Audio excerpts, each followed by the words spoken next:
నమస్తే, welcome to Sri paper news. ముందుగా headlines. జగన్కు తిరుమల ఆలయానికి వెళ్లటం ఇష్టం లేదని విమర్శించిన ముఖ్యమంత్రి చంద్రబాబు నాయుడు. ఇందులో దళితులను ఎందుకు లాగుతున్నావని ఆగ్రహం.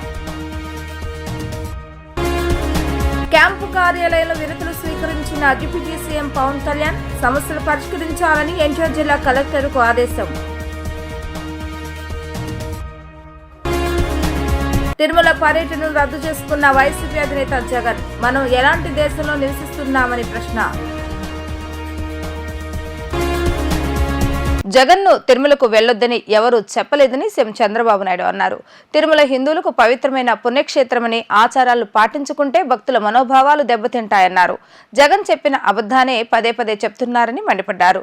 తిరుమల అంశంపై వైఎస్ జగన్ చేసిన ఆరోపణలు చంద్రబాబు నాయుడు ఖండించారు.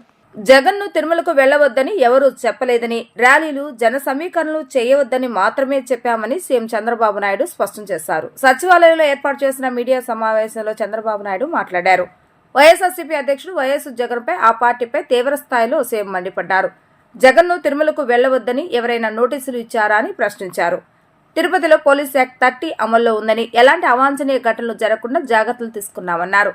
ఏ మతానికైనా కొన్ని సాంప్రదాయాలు, ఆచారాలు ఉంటాయన్న సీఎం, దేవుడి వద్దకు వెళ్లే ఎవరైనా ఆ ఆచారాలను పాటించాల్సిందేనని తేల్చి చెప్పారు. తిరుమల హిందువులకు పవిత్రమైన పుణ్యక్షేత్రమని, భక్తులు పవిత్రంగా భావించే క్షేత్రాన్ని రక్షించవలసిన బాధ్యత మనపై ఉందన్నారు. ఆచారాలు పాటించకుంటే భక్తుల మనోభావాలు దెబ్బతింటాయని, ఇంతకుముందు జగన్ నియమాలు ఉల్లంఘించి తిరుమలకు వెళ్లారని చెప్పారు. చాలా మంది డిక్లరేషన్ ఇచ్చి గౌరవంగా దర్శనం చేసుకున్నారన్నారు చంద్రబాబు నాయుడు. ఇతర మతాలను గౌరవించడం అంటే ఆయా ఆలయాల సాంప్రదాయాలను పాటించటమేనని స్పష్టం చేశారు. బైబిల్ను 4 గోడల మధ్య ఎందుకు చదవాలని, చర్చికి కూడా వెళ్లి బైబిల్ చదవచ్చని అన్నారు. ఏదైతే ఈరోజు మాజీ ముఖ్యమంత్రి తిరుమలకు వెళ్లొద్దని ఎవరో చెప్పినట్టు మాట్లాడుతున్నాడు. వెంకటేశ్వర స్వామి మీద భక్తుండే ఏ భక్తుడైనా సరే వెంకటేశ్వర స్వామి దగ్గరికి పోయే అవకాశాలు ఉన్నాయి. అదే సమయంలో ఎవరైనా వేరే మతాలకు సంబంధించిన వ్యక్తులుంటే అక్కడ కొన్ని సాంప్రదాయాలు ఉన్నాయి. ఆ సాంప్రదాయాల్ని గౌరవించాలి. ఇది చాలా టెంపుల్స్లో ఉండే ఆనవాయితీ. ఇక్కడ ఎవ్వరు కూడా ఆయన పోవద్దని చెప్పలేదు. ర్యాలీలు, జన సమీకరణలు చేయొద్దని చెప్పాం. ఇటీవల తిరుమల తిరుపతి దేవస్థానంలో జరిగినటువంటి పరిణామాల వల్ల భక్తుల మనోభావాలు దెబ్బతిన్నాయి. ఎప్పుడైతే భక్తుల మనోభావాలు దెబ్బతిన్నాయో భక్తులందరూ కూడా ఆందోళనలో ఉన్నారు. ఆందోళన ఉన్నప్పుడు భక్తులందరూ కలిసి ఒక పక్క ఆర్గనైజేషన్ చేసి, రాజకీయ పార్టీ ఈయన పోయినప్పుడు కొన్ని వేల మందిని మేము కూడా మొబిలైజ్ చేస్తామని లోకల్గా ఇన్ఫర్మేషన్ ఇచ్చారు. ఆటోమేటిక్గా ఎలాంటి అవాంఛనీయ సంఘటనలు జరగకూడదనే ఉద్దేశంతో అక్కడ యాక్ట్ ఆఫ్ 30 అంటే 10 మంది గుమ్ముకూడకూడదని తీసుకొచ్చారు. అయితే ఇప్పుడు ఆయన మాట్లాడేది చూస్తే ఆయనకి ఏ సాకులు ఉన్నాయో నాకు తెలియదు పోకుండా ఉండడానికి. కానీ ఆయన ఏదో నిలిపేశారు, నోటీసులు ఇచ్చారని మాట్లాడుతున్నారు. కానీ షో ఎనీ నోటీస్? నేను స్ట్రైట్గా అడుగుతాను, నీకు నోటీసులు ఏమైనా ఇచ్చారా? నిన్ను వెళ్ళవద్దని ఎవరన్నా చెప్పారా? ఇస్తే చూపేయండి మీడియాకి. ఎందుకు అబద్ధాలు ప్రచారం చేస్తూ ప్రజల్ని మభ్యపెడుతూ ఇష్టానుసారంగా ప్రవర్తించడం ఇది సబబు కాదని. ఎందుకంటే ప్రజా జీవితంలో ఉండే మనందరం కొన్ని సాంప్రదాయాలు. 38వ డివిజన్ కుమ్మరిపాలెం కరకట్ట ప్రాంతానికి చెందిన నజీమా అనే యువతి ఇటీవల వచ్చిన భారీ వరదల వల్ల తమ ప్రాంతంలో 300 ఇళ్లు నీట మునిగిపోయాయని, తీవ్రంగా నష్టపోయామని ఆవేదన వ్యక్తం చేశారు. రాష్ట్ర ఉప ముఖ్యమంత్రి పవన్ కళ్యాణ్కి వినతి పత్రాన్ని అందజేశారు. ఉప ముఖ్యమంత్రి వర్యులు స్పందించి ఎన్టీఆర్ జిల్లా కలెక్టర్కు తక్షణమే వివరాలు పంపించి నజీమా, నగీనా ఇతర మహిళలు తెలిపిన సమస్యపై తగిన చర్యలు తీసుకునేలా చూడాలని తన కార్యాలయ అధికారులను ఆదేశించారు. మంగళగిరిలోని క్యాంపు కార్యాలయం దగ్గర తమ బాధలు తెలుపుకునేందుకు వచ్చిన నజీమా ఇతర బాధితుల గురించి తెలుసుకుని వారితో పవన్ కళ్యాణ్ మాట్లాడారు. ఆమెతో పాటు ఆ ప్రాంతానికి చెందిన నగీనా, విజయ, భవానీ, సుధారాణి తదితరులు తామెలా నష్టపోయింది వివరిస్తూ 38వ డివిజన్ కార్పొరేటర్ కుమరపాలెం కరకట్ట ప్రాంతం వరదల వల్ల ప్రభావితం కాలేదని అధికారులను తప్పుదోవ పట్టించారని ఫిర్యాదు చేశారు. తమకు న్యాయం చేయాలని విజ్ఞప్తి చేశారు. ఉప ముఖ్యమంత్రి వర్యులు స్పందించి ఎన్టీఆర్ జిల్లా కలెక్టర్కు తక్షణమే వివరాలు పంపించి నజీమా, నగీనా, ఇతర మహిళలు తెలిపిన సమస్యపై తగిన చర్యలు తీసుకునేలా చూడాలని తమ కార్యాలయ అధికారులను ఆదేశించారు. టైఫాయిడ్ జ్వరం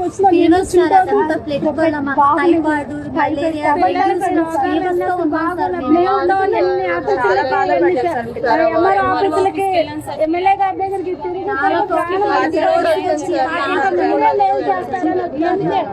మీకు నేను మాటిస్తాను కదా, మీకు రావాల్సిన న్యాయ పరిహారం నేను వచ్చిన నాకు ఒక్క 2 రోజులు టైం ఇవ్వనమ్మా. నేను మీకు మాటిస్తున్నాను కదా, మీరు మనస్ఫూర్తిగా పెద్ద మనసుతో అర్థం చేసుకొని క్షమించండి. నేను ప్రభుత్వం చేయగలిగినంత చేసింది. మీకు ఒక 2 రోజులు టైం ఇవ్వండి. అది నేను ప్రత్యేకంగా నేనే పర్యవేక్షిస్తాను. అందుకని దారిలో వస్తున్నాం చూసాను మీ అందరినీ. అదే కనుక్కుని నేనే పంపించాను కనుక్కొని ఏంటని చెప్పారు. లోపలికి వచ్చి వెంటనే లెటర్ కూడా రాస్తాను ఇప్పుడే కలెక్టర్ గారికి. కాకపోతే ఏంటంటే ఇది మన కలెక్టర్ రాసాం కానీ మీరు అంటుంది ఇప్పుడు ఏమన్నా 60 మంది ఇక్కడ వచ్చినవాడు కాకుండా ఇంకొక 110 మంది ఉన్నారు. చేసి పెడతాను మళ్ళీ. మనం ఎలాంటి దేశంలో నివసిస్తున్నాం? ఆలయంలో ప్రవేశించే వ్యక్తి తన మతమేమిటో చెప్పాలా? ఇదేం దేశం, ఇదేం హిందూయిజం అని మాజీ సీఎం వైఎస్ జగన్మోహన్ రెడ్డి ప్రశ్నించారు. ఎలాంటి లౌకికవాదంలో, ఎలాంటి లౌకిక దేశంలో మనం నివసిస్తున్నాం? ఇదెక్కడి హిందుత్వం, ఇదే హిందూయిజమా అని ఆయన ప్రశ్నించారు. లడ్డూ ప్రసాదంపై వివాదం నేపథ్యంలో ఆకస్మికంగా తిరుమల యాత్ర తలపెట్టిన ఆయన అంతే ఆకస్మికంగా రద్దు చేసుకున్నారు. ఆ తర్వాత తాడేపల్లి ప్యాలెస్ లో ఎంపిక చేసిన మీడియాతో మాట్లాడుతూ శ్రీవారి దర్శనానికి వెళ్లాలంటే డిక్లరేషన్ ఇవ్వాలని తనను డిమాండ్ చేయడంపై అభ్యంతరాలు వ్యక్తం చేశారు. 4 గోడల మధ్య తాను బైబిల్ చదువుతానని స్పష్టం చేశారు. బయట హిందూ, ముస్లిం మతాలను గౌరవిస్తానని, పాసి, సిక్కు మతాలను కూడా గౌరవిస్తానని చెప్పారు. తిరుమల వెంకటేశ్వరుని దర్శించుకుంటానంటే తన మతమేమిటోనని అడుగుతారా అని మండిపడ్డారు. తన మతం మానవత్వమని డిక్లరేషన్లో రాసుకోవాలంటూ టీడీడీకి సూచించారు. దేవాలయానికి వెళ్తే మతమేమిటని అడుగుతారని ఆగ్రహం వ్యక్తం చేశారు. గుడికి వెళ్తే మతమేమిటో చెప్పాలనడమే హిందుత్వమా అని ప్రశ్నించారు. తాను ఎప్పటి నుంచో వెంకన్న దర్శనానికి వెళ్తున్నానని, ఏనాడు కోరని డిక్లరేషన్ ఇప్పుడే ఎందుకు అడుగుతున్నారని అడిగారు. హిందుత్వకు టార్చర్ బేర్లమని చెప్పుకునే బీజేపీ దేవాలయాలకు వెళ్తే మతాన్ని అడుగుతుంటే సమర్థిస్తుందా అని ప్రశ్నించారు. లడ్డూలో కల్తీనే వాడకపోయినా వాడినట్లుగా అబద్ధాలు చెప్తుంటే చంద్రబాబు నాయుడును ఆ పార్టీ ఎందుకు నిలదీయటం లేదన్నారు. ముఖ్యమంత్రిగా బాధ్యతలు నిర్వహించిన తనలాంటి వాడినే డిక్లరేషన్ అడుగుతుంటే ఇక సామాన్యులు, ఎస్సీ, ఎస్టీ పరిస్థితి ఏంటని ప్రశ్నించారు. ముఖ్యమంత్రి హోదాలో 5 ఏళ్ల పాటు వెంకన్నకు వస్త్రాలు సమర్పించానని అన్నారు. నా పాదయాత్ర అయిపోయిన తర్వాత నేరుగా తిరుపతికి వెళ్ళి కాలినడకన కొండెక్కా. తిరుపతికి వెళ్ళి కాలినడకన కొండెక్కి వెంకటేశ్వర స్వామి దర్శనం చేసుకుని తర్వాతనే ఇంటికి పోయా. నా పాదయాత్ర అయిపోయిన తర్వాత నా 3648 కిలోమీటర్లు నా పాదయాత్ర అయిపోయిన తర్వాత. ఇవన్నీ తెలియవా రాష్ట్ర ప్రజలకు? మన అప్పుడు చంద్రబాబు నాయుడు గారు ప్రభుత్వమే కదా అప్పుడు ఉండింది. అప్పుడు నేను ప్రతిపక్ష నాయకుడినే కదా అప్పుడు. మన ఆయన కళ్ళ ముందరనే కదా వెళ్ళింది, తిరుపతి కొండెక్కింది 2 సార్లు. మళ్ళీ దాని తర్వాత నేను ముఖ్యమంత్రి అయినా. 5 సంవత్సరాలు తిరుపతి బ్రహ్మోత్సవాలకు దగ్గరుండి వస్త్రాలు నేనే సమర్పించాను. వస్త్రాలను నెత్తిన పెట్టుకుని మోసుకుంటూ వెళ్ళి వెంకటేశ్వర స్వామి మీద భక్తి శ్రద్ధలు చూపిస్తూ వెంకటేశ్వర స్వామికి బట్టలు సమర్పించడం జరిగింది. నేను అడుగుతా ఉన్నా, ఫస్ట్ టైం ఎవడన్నా పోతా ఉన్నప్పుడు నువ్వేదో ఇట్లా మాటలు మాట్లాడినా అర్థం ఉంది. 10 సార్లు 11 సార్లు పోయిన తర్వాత ఈరోజు నేను తిరుమల తిరుపతి దేవస్థానానికి నేను పోతానంటే నేను అడ్డుకుంటూ ఈ మాదిరిగా నువ్వు నోటీసులు ఇస్తూ, ఈ మాదిరిగా తిరుమల తిరుపతి దేవస్థానానికి నేను పోకూడదు అని చెప్పి ఈ మాదిరిగా నోటీసులు ఇస్తూ, ఈ మాదిరిగా మా ఎమ్మెల్యేలకు, మా కార్పొరేటర్లకు అందరికీ కూడా ఈ మాదిరిగా నోటీసులు పంపుతూ నేను అడుగుతా ఉన్నా. ఒక రాష్ట్ర ముఖ్యమంత్రిగా 5 సంవత్సరాలు బ్రహ్మోత్సవాలలో తిరుమల తిరుపతి దేవస్థానానికి వస్త్రాలు సమర్పించిన నేను, ఇన్నిసార్లు తిరుమల తిరుపతి దేవస్థానానికి వెళ్ళిన నేను, ఈరోజు తిరుమల తిరుపతి దేవస్థానానికి నేను రాకూడదట, పోకూడదట. కారణం ఏమిటంటే నా మతమట. నేను అడుగుతా ఉన్నా, నా మతం ఏమిటి అని అడుగుతా ఉన్నారు. నా మతం ఏమిటని. అవును, 4 గోడల మధ్య నేను బైబిల్ చదువుతాను, తప్పేముంది? బయటికి పోతే హిందూ సాంప్రదాయాలను నేను అనుసరిస్తాను, గౌరవిస్తాను. బయటికి పోతే ఇస్లాంను అనుసరిస్తాను, గౌరవిస్తాను. బయటికి పోతే సిక్కిజంను అనుసరిస్తాను, సిక్కిజంను నేను గౌరవిస్తాను. నా మతం ఏమిటని అడుగుతా ఉన్నారు. నా మతం మానవత్వం. డిక్లరేషన్లో రాసుకుంటానేమో రాసుకుంటా. భారతదేశం కాన్స్టిట్యూషన్ నేను ఒకసారి చదువుతా. According to the preamble India is a sovereign, socialist, secular, democratic republic. Secular అనే పదానికి అర్థం తెలుసని అడుగుతా ఉన్నా. గుడికి పోయే వ్యక్తిని నువ్వు ఏ మతము అని అడుగుతా ఉన్నావు. ఏ మతము అని చెప్పకపోతే గుడిలోకి ఎంటర్ కాకూడదు అని అంటా ఉన్నావు. సెక్యులర్ దేశం అని చెప్పి చెప్పుకుంటా ఉన్నాం. ఒక ముఖ్యమంత్రిగా పరిపాలన చేసిన వ్యక్తి పరిస్థితే ఇదే అయితే ఇక ఆ దళితుల పరిస్థితి ఏమిటి? గుళ్ళలోకి పోగలుగుతారా? పోయే పరిస్థితి ఉందా? పోనిస్తారా? రానిస్తారా? ఏం చేస్తూ ఉండు? జగన్ హయాంలోనే తిరుమల లడ్డు కల్తీ జరిగిందని ఏపీ కాంగ్రెస్ అధ్యక్షురాలు వైఎస్ షర్మిల విమర్శించారు. లడ్డూలకు వినియోగించే నెయ్యిలో జంతువుల కొవ్వు ఉన్నట్లుగా ల్యాబ్లో నిర్ధారణ జరిగిందని చెప్పారు. ఈ ఘటనకు సంబంధించిన నిజాలు ప్రజలకు తెలియాలని డిమాండ్ చేశారు. కాంగ్రెస్ పార్టీ రాష్ట్ర కార్యాలయంలో ఏర్పాటు చేసిన విలేకరుల సమావేశంలో షర్మిల మాట్లాడుతూ మళ్లీ తప్పు జరగకుండా ప్రభుత్వం జాగ్రత్తలు తీసుకోవాలని కోరారు. ఈ అంశంపై తాము సుప్రీంకోర్టు ప్రధాన న్యాయమూర్తికి లేఖ రాసినట్లుగా ఆమె తెలిపారు. లడ్డూ కల్తీ ఘటనను సుమోటాగా తీసుకుని విచారణ జరిపించాలని కోరామన్నారు. రాష్ట్రంలో కూటమి నేతలు నీచమైన రాజకీయాలు చేస్తున్నాయని ఆరోపించారు. జగన్మోహన్ రెడ్డి గారి సర్కారు లడ్డూలలో కల్తీ నెయ్యి వాడితే కూటమి సర్కారు అదే లడ్డూలలో మత రాజకీయాలు కలుపుతుంది. ఇద్దరికి ఏమిటి తేడా? ఇంకో పక్కేమో బీజేపీకి చెందిన కేంద్ర మంత్రులే ఈ లడ్డూల వ్యవహారం మీద మాట్లాడుతూ ఇది హిందూ మతం అంతం చేయడానికి కుట్ర అని మాట్లాడుతున్నారు. ఇది హిందూ మతంపై దాడి అని మాట్లాడుతున్నారు. ఇక్కడ మన పవన్ కళ్యాణ్ గారేమో క్రిస్టియన్లు, ముస్లింలు చర్చుల మీద, మసీదుల మీద ఇదే జరిగితే వాళ్ళు ఊరుకుంటారా, మేము ఎందుకు సహించాలి అన్నట్లు మాట్లాడుతున్నారు. ఇంత దుర్మార్గంగా ఎలా మాట్లాడగలుగుతున్నారు? హిందువులను రెచ్చగొట్టే ప్రయత్నం మీరు చేయటం లేదా? మతాల మధ్య చిచ్చు పెట్టే ప్రయత్నం కాదా ఇది? ఇక్కడ ఒక అన్యాయం జరిగితే క్రిస్టియన్స్ ని, ముస్లింల గురించి మాట్లాడాల్సిన అవసరం ఏముంది? ఎప్పుడూ లేనిది మన రాష్ట్రంలో కమ్యూనల్ వైలెన్స్ జరగాలి అని మీకేమైనా హిడెన్ అజెండా ఉందా? 2 నెలల కిందనే నేషనల్ డైరీ డెవలప్మెంట్ బోర్డు చేతుల్లో ఒక రిపోర్ట్ వస్తే 2 నెలలుగా ఏమీ చేయలేదు. ఒక సిబిఐ ఎంక్వైరీ చేయడానికి మోడీ గారికి ఎంతసేపు పడుతుంది? మరి ఎందుకు చేయలేదు? నిజంగానే హిందూ మతం మీద కుట్రే జరుగుతుంటే మరి సిబిఐ దర్యాప్తులో అది తేలేది కదా? మరి సిబిఐ దర్యాప్తులో హిందూ మతం మీద కుట్ర జరిగితే అది దేశద్రోహం కదా? మరి అలాంటప్పుడు ఇంత సీరియస్ ఇష్యూ ఉన్నప్పుడు మోడీ గారు సిబిఐ ఎంక్వైరీ ఎందుకు వేయటం లేదు? చంద్రబాబు గారు కూడా సమాధానం చెప్పాలి. 2 నెలలుగా మీకు తెలుసు, 2 నెలలుగా ఆ రిపోర్టు మీ చేతిలో పెట్టుకుని ఏం చేస్తున్నారు? మీ 100 రోజులు పూర్తి చేసుకున్న సందర్భంలో మీరు అది బయట పెట్టారు అంటే ఏమనుకోవాలి? మీరు సూపర్ 6 అమలు చేయలేదు కాబట్టి ప్రజల దృష్టిని మళ్లించడానికే ఒక హిడెన్ అజెండాతో ఇది ఆ రోజు బయట పెట్టారని స్పష్టంగా అర్థమైపోవటం లేదా? చంద్రబాబు గారు సమాధానం చెప్పాలి. 2 నెలల కిందే మీకు తెలిస్తే మరి ప్రజలకు ఎందుకు చెప్పలేదు? ఎందుకు సిట్టు అప్పుడే ఎందుకు వేయలేదు? ఇప్పుడు చంద్రబాబు గారు సిట్టు వేస్తున్నారు. ఈ సిట్టేదో 2 నెలలు ముందే వేస్తుండొచ్చు కదా? ఇంత రచ్చ జరిగాక ఇప్పుడు సిట్టు వేశారు చంద్రబాబు గారు. అప్పుడే సిట్టు వేసునుంటే ఇంత రచ్చ జరిగాక ఇప్పుడు సిబిఐ ఎంక్వైరీ వేసుండొచ్చు కదా? మరి ఏం సమాధానం చెప్తారో చంద్రబాబు గారు చెప్పాలి.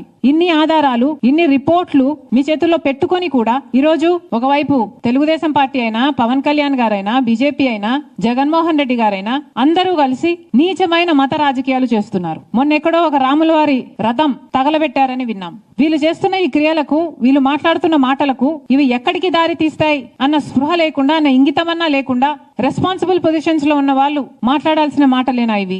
మళ్ళీ చెప్తున్నాం, లడ్డూ కల్తీ జరిగిన విషయంలో మతోన్మాద చర్యలు అవసరం లేదు.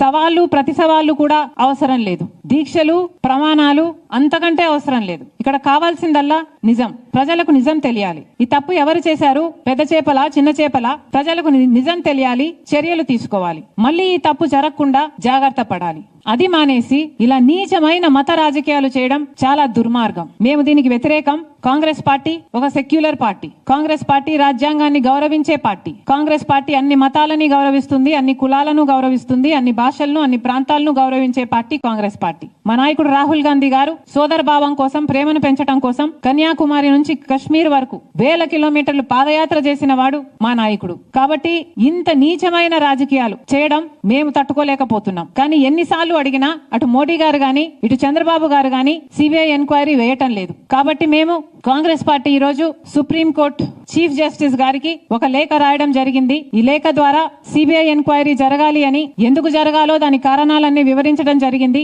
సుమోటో కింద సుప్రీం కోర్టే దీన్ని టేకప్ చేసి ఇన్వెస్టిగేట్ చేయాలని కోరడం జరిగింది. ఒకవేళ సిబిఐ ఎంక్వైరీ ఏ కారణం చేతైనా వీలు కాకపోతే మన రాష్ట్రం చేస్తున్న ఈ సిట్ ఇన్వెస్టిగేషన్ ను సుప్రీం కోర్టు స్వయంగా మానిటర్ చేయాలని కోరటం జరిగింది. ముఖ్యమంత్రి జోక్యం చేసుకుని లోపాలు సరిదిద్ది అఖిలపక్ష సమావేశాన్ని నిర్వహించాలని సెహెచి బాబురావు డిమాండ్ చేశారు.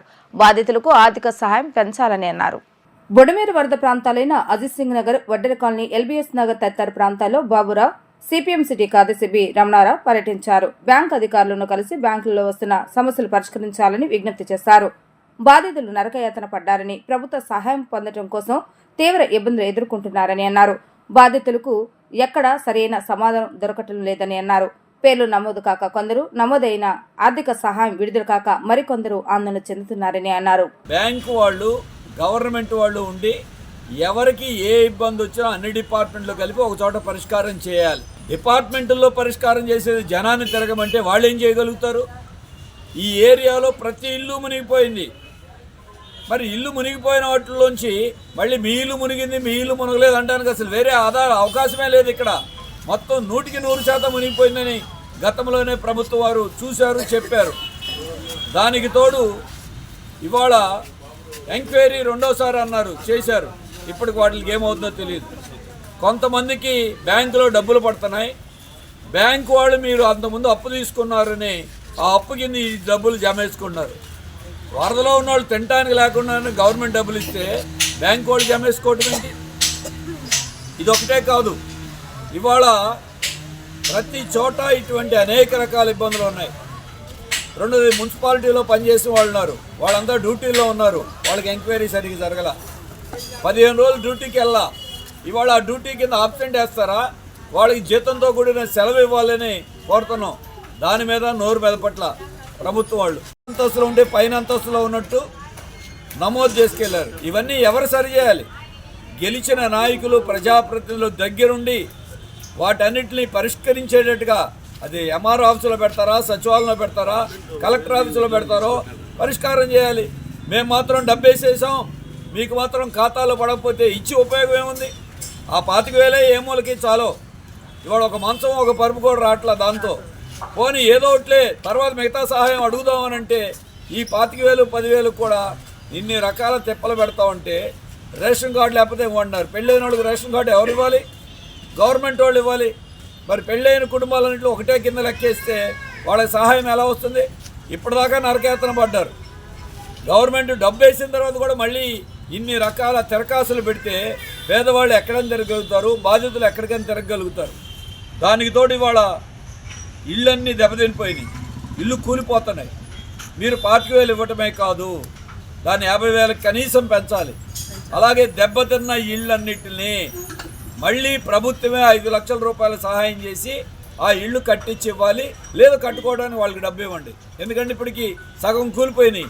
ఈ వరదతో పుట్టుగా కూలిపోతాయి. రేపో మాపో మళ్ళీ ప్రమాదాలు జరిగే అవకాశం ఉంటుంది.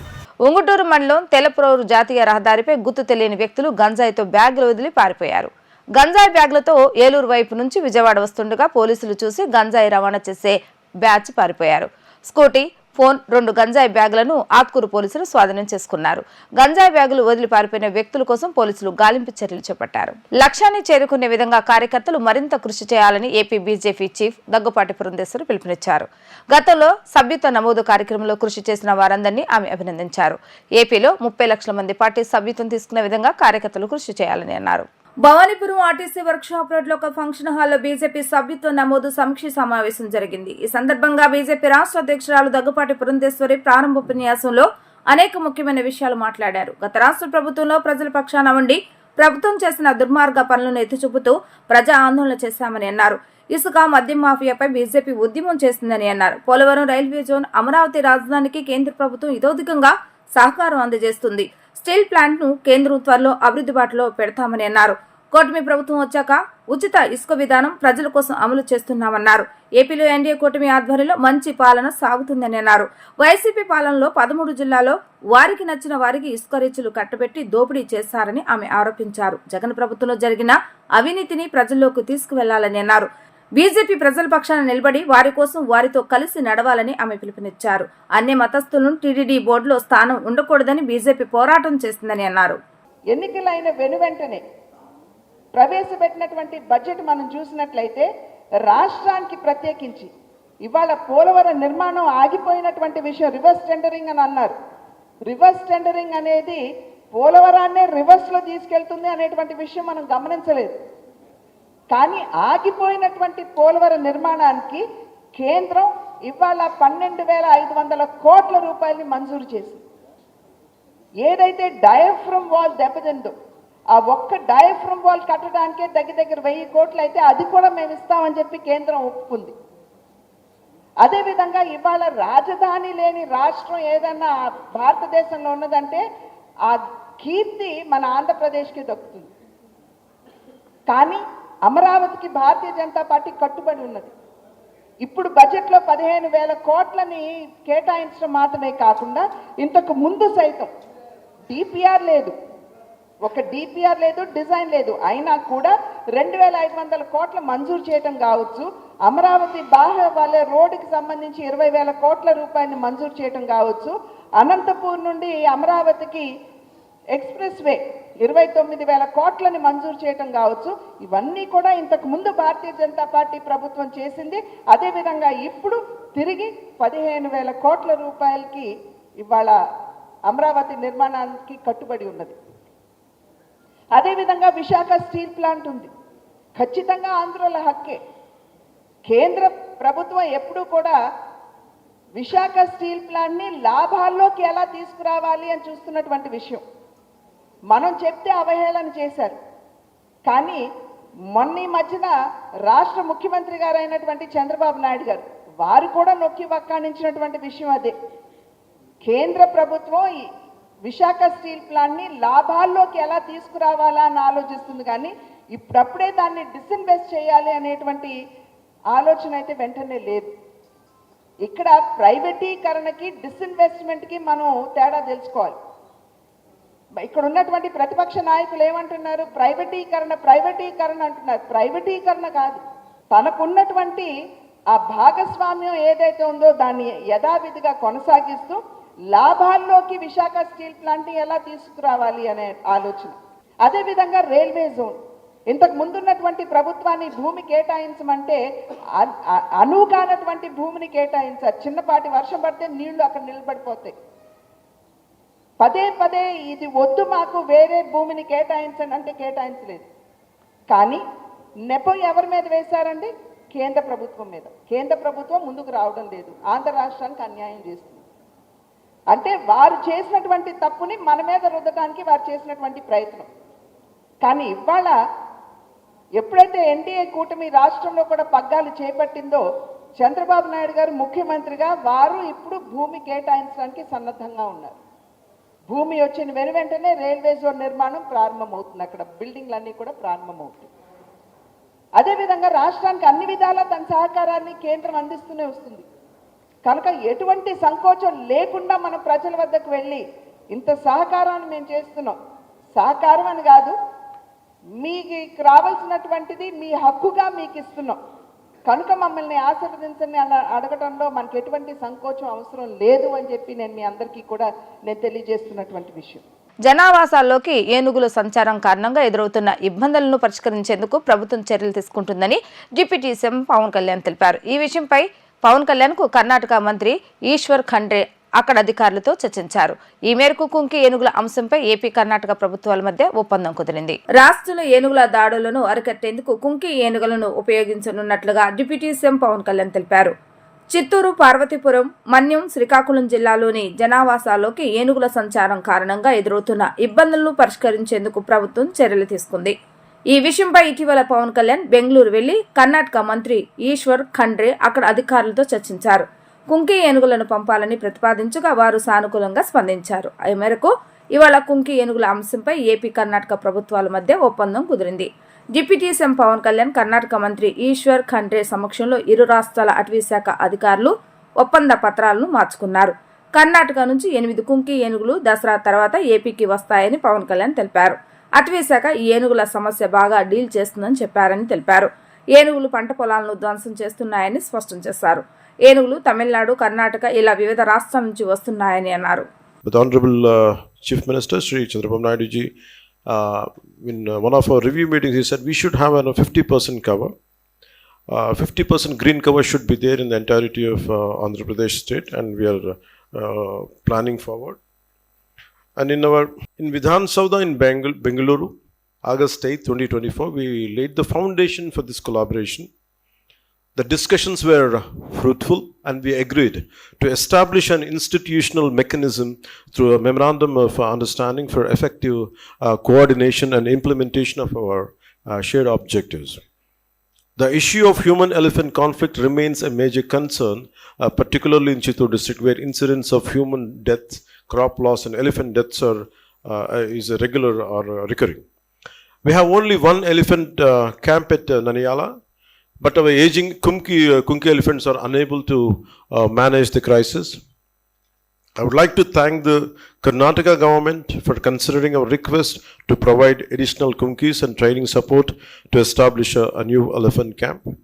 We enhance the sharing of information on elephant migration routes to effectively mitigate human-wildlife conflicts.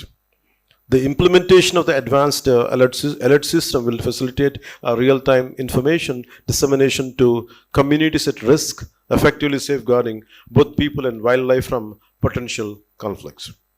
We must also recognize the serious issue of red sandalwood smuggling on the state of Andhra Pradesh and the sandalwood smuggling challenges in Karnataka.